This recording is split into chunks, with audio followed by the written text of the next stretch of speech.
Halo guys, bismillahirrahmanirrahim. Assalamualaikum warahmatullahi wabarakatuh. Kembali lagi bersama saya Miftah Farid dari Prodi Administrasi Bisnis Politeknik LP3I Bandung dengan NIM 202201039. Di sini saya akan membahas ulang atau mereview jawaban-jawaban yang telah saya kemukakan di UTS Introduce to Business pada hari Senin. Nah, yang pertama soalnya seperti ini.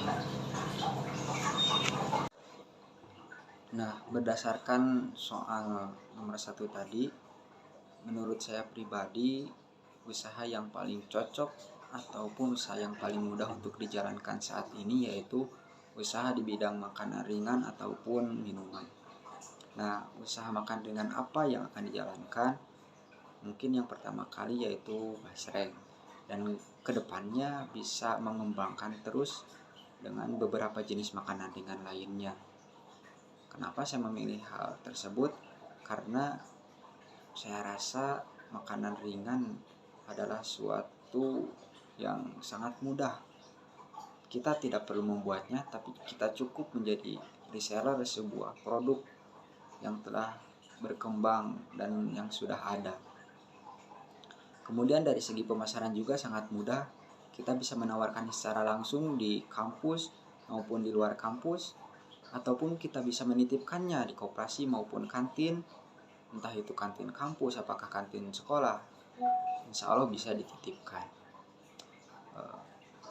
Seiring perkembangan zaman juga, kita bisa menjualnya secara online. Kita bisa menciptakan platform online seperti di Shopee, di Lazada maupun di Instagram. Kita juga bisa menggunakan WhatsApp bisnis dalam menjualnya. Lalu ada beberapa alasan kuat saya memilih usaha di bidang makanan ataupun minuman ini. Yang pertama, mudah dan tidak memerlukan tempat. Kan kita bisa menjualnya secara online, jadi kita tidak memerlukan tempat, hanya memerlukan ide-ide kreatif dalam menjualnya. Yang kedua, lebih dibutuhkan oleh kalangan mahasiswa. Oh, tentu makanan pedas, tentunya makanan ringan ini sangat diperlukan mahasiswa untuk nyemil-nyemil di kantin maupun nyemil-nyemil di luar. Kemudian ketiga, minim modal, hanya perlu keinginan saja. Tentu ini tidak perlu modal, namun keinginan yang kuat yang bisa menjadikan kita berwirausaha dengan menjual produk orang lain. Yang keempat, ada usaha di bidang kuliner. Ini adalah salah satu yang tidak pernah berhenti dikonsumsi oleh masyarakat. Jadi usaha di bidang kuliner ini tentunya tidak akan pernah putus karena makanan adalah suatu kebutuhan bagi masyarakat. Kemudian alasan yang kelima adalah ingin mengembangkan usaha keluarga. Lalu di soal nomor 1 ini juga ditanyakan bagaimana cara kita untuk mengambil keputusan. Nah, ada beberapa tahapan dalam pengambilan keputusan. Yang pertama ada pengumpulan informasi untuk mengidentifikasi masalah. Jadi sebelum kita menemukan ide atau merancang ide untuk solusi, alangkah baiknya kita memahami terlebih dahulu masalah apa yang terjadi dan mengumpulkan informasi-informasi yang valid terlebih dahulu untuk bisa menentukan solusi. Lalu yang kedua ada perancangan solusi dalam bentuk alternatif pemecahan masalah. Nah, kita di sini dituntut untuk berpikir inovatif, untuk bisa menimbulkan, untuk bisa mewujudkan, untuk bisa menciptakan ide-ide untuk memecahkan masalah. Kita di sini dapat bermusyawarah untuk menciptakan 1 ide, 2 ide, 3 ide untuk menjadikan pilihan dalam memecahkan masalah. Setelah ada ide, lalu kemudian lanjut ke tahap yang ketiga, yaitu memilih dari solusi yang disediakan dengan cara bermusyawarah tadi, dipilih yang paling baik, dipilih yang paling bisa dijalankan oleh semuanya. Setelah itu, lalu seorang yang berwenang memutuskan solusi mana yang akan diambil dan bisa dijalankan, khususnya bagi yang ada di ruang lingkup permasalahan tersebut. Kemudian lanjut ke soal nomor 2, seperti ini soalnya. Untuk soal nomor 2, ada beberapa pemangku kepentingan dalam usaha saya. Yang pertama tentunya ada pemasok barang, yaitu yang diambil barangnya oleh saya. Kemudian yang kedua ada pelanggan yang akan membeli produk dari yang saya jual. Kemudian yang ketiga ada investor yang mempunyai saham atau mempunyai modal di usaha saya ini, karena kan saya ini menjadi seorang reseller dari sebuah produk makanan ringan. Kemudian yang selanjutnya yaitu kenapa pemangku kepentingan itu sangat penting di usaha kita. Ya karena kalau tidak ada pemangku kepentingan, bisa jadi usaha ini tidak akan jalan, karena pemangku kepentingan ini juga sebagai nyawa dari usaha kita. Kemudian di soal nomor 2 juga kita ditanyakan bahwasannya apa sih langkah-langkah yang harus dilakukan terkait etika bisnis dan tanggung jawab sosial. Ya tentunya yang pertama kita harus mempelajari terlebih dahulu dan mencari tahu apa yang telah dilakukan oleh perusahaan lain untuk terciptanya etika bisnis yang baik dan tanggung jawab sosial yang baik juga. Yang kedua, pastikan visi sejalan dengan tujuan perusahaan. Jadi agar tercipta keselarasan harus ada kesamaan terlebih dahulu antara visi dan tujuan dari perusahaan tersebut. Kemudian yang ketiga, persiapkan budget perusahaan. Gunanya untuk apa sih budget ini? Nah, budget ini gunanya untuk daftar ke pihak-pihak tertentu terkait surat perizinan. Jadi kan ini memerlukan budget. Jadi yang pertama kali harus disiapkan adalah budget untuk surat-surat izin ke pihak-pihak yang berwenang. Kemudian yang keempat adalah libatkan karyawan secara langsung, maksudnya biar tidak ada kesenjangan sosial, makanya seorang atasan harus membagi semua tanggung jawab untuk karyawannya agar mempunyai atau memiliki rasa kepemilikan terhadap perusahaan. Kemudian yang kelima adalah lihat apa yang masyarakat sekitar butuhkan. Jadi untuk tanggung jawab sosial ini atau etika dalam berbisnis ini, kita harus bisa mengamati kondisi yang ada di lingkungan sekitar, yaitu harus bisa menjadi manfaat bagi lingkungan sekitar. Nah, itu merupakan tanggung jawab sosial dari suatu perusahaan. Lanjut lagi ke soal berikutnya, yaitu soal nomor 3, seperti ini. Untuk jawaban nomor 3 ini, menurut sejauh yang saya tahu,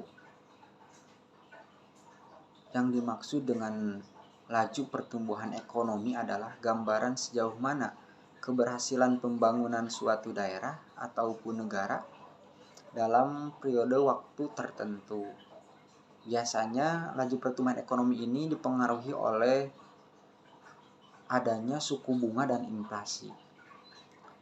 Suatu daerah dan suatu negara, laju pertumbuhan ekonominya dipengaruhi kuat oleh suku bunga dan inflasi. Mereka berdua sangat beriringan, karena kalau inflasi naik, maka alternatifnya adalah menaikkan juga suku bunganya.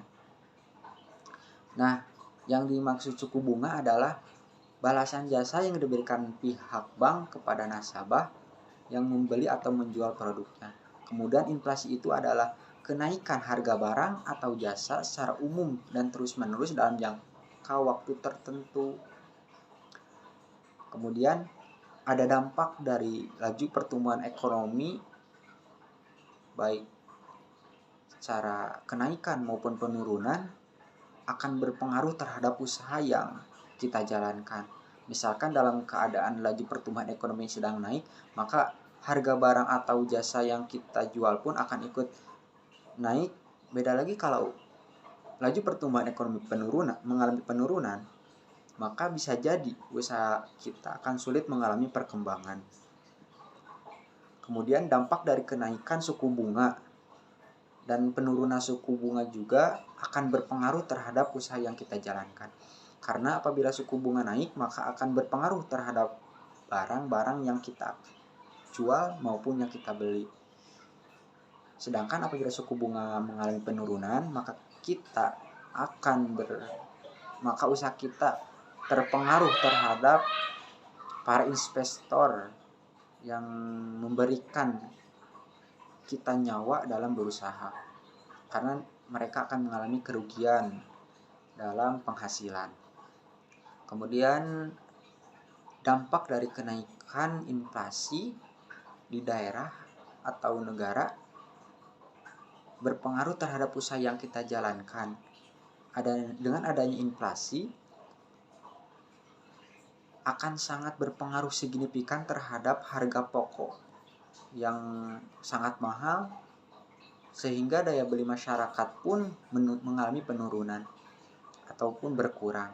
Nah, hal ini sangat berpengaruh terhadap dunia perekonomian karena salah satu roda penggerak usaha itu adalah daya konsumsi atau daya kebutuhan dari masyarakat. Kemudian ada soal nomor 4 seperti ini. Lanjut untuk pertanyaan nomor 4. Nah, soal nomor 4 ini adalah tentang keefektifan dan keefisienan. Di perusahaan, keefektifan dan keefisienan ini menjadi salah satu yang tidak dapat dipisahkan. Ada beberapa cara agar perusahaan dapat mengelola manajemen secara efektif dan efisien. Yang pertama, harus ada perencanaan tugas dengan baik terlebih dahulu. Untuk terciptanya keefektifan dan keefisienan, maka seorang atasan harus bisa mengatur bawahannya dengan diberikan tugas dan tanggung jawab atau job desk-nya masing-masing dengan kapasitas dan kemampuannya masing-masing juga. Yang kedua, ada perorganisasian dengan baik. Tentunya dalam sebuah perusahaan harus adanya organisasi supaya ada orang yang mengomandoi dan dikomandoi. Kemudian setelah adanya organisasi, harus ada komunikasi baik dengan bawahan mengenai berbagai tugas.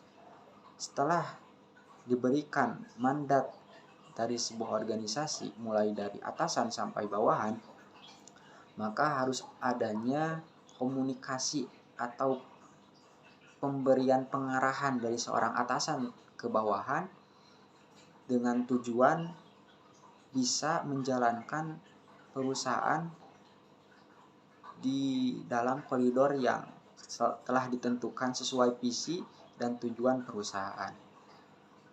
Setelah mengetahui job desk, mengetahui pengarahan apa yang harus dilakukan, maka yang keempat adalah pengendalian tugas dengan baik atau diawasi oleh seorang atasan atau disebut juga pengawasan. Setelah adanya pengarahan, maka harus ada juga pengawasan dari seorang yang telah mengatur dan memberikan arahan.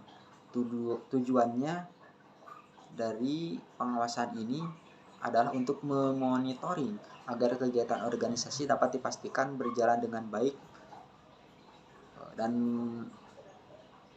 diharapkan bisa mencapai sasaran. Kemudian di soal nomor 4 ini juga kita harus bisa menganalisis usaha kita dengan analisis SWOT, yaitu tentang kekuatan, kelemahan, peluang, dan hambatan dari usaha yang akan kita jalankan. Nah, untuk usaha yang saya akan jalankan, untuk kekuatannya yaitu sangat besar potensinya.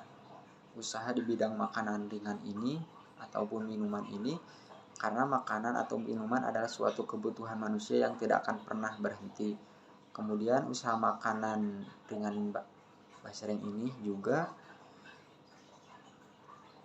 memiliki cita rasa yang berbeda dari yang lain karena memakai rempah-rempah yang mungkin orang lain tidak memakainya.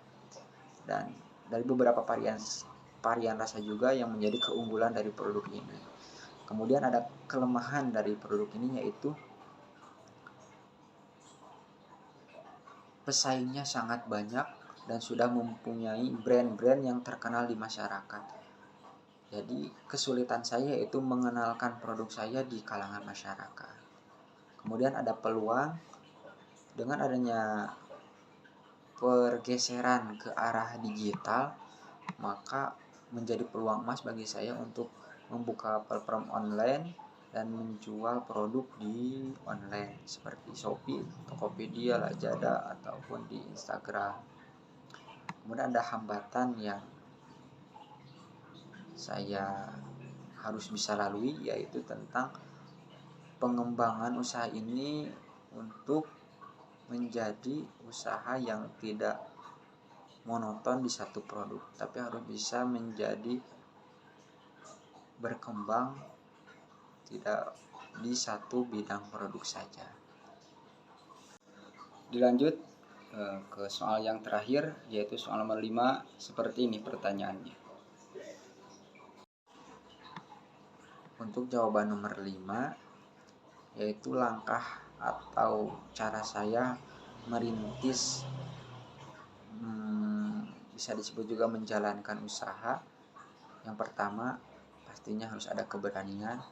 Yang kedua, menciptakan usaha. Maksud menciptakan usaha di sini yaitu setelah kita mempunyai keberanian, maka cobalah untuk menciptakan atau mengimplementasikan suatu ide bisnis menjadi sebuah bisnis dengan nyata. Yang ketiga, menilai kondisi pasar. Tentunya sebelum kita terjun, kita harus tahu dulu